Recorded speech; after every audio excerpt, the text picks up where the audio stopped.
Egni cymwynas. Mae stadiwn ein gwlad yn dywyll, ond yn bai efo bosibiliadau, nad oes band am chwarae. Ymhlith y rhesi gwag mae adlais torf yn chwyddo'n gytgar, a gwreichion hen haelioni yn ffaglu'n fil o fflamau man.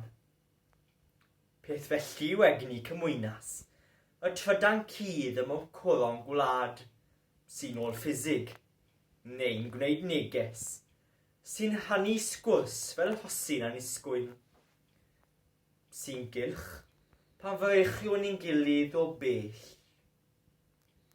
ac wrth i ni anturio drwy diroedd newydd ein hen gynefin. Yr ail fapio yw ein her, ond er chwythdod cofleidiau rhithiol a diflastod pob clo dros dy ro. Mae gwefr mewn cymwynas o hyd, fel cyffwrdd yr haul a blaen bys, a llewyrchwn fel gwlad yn ei sgir.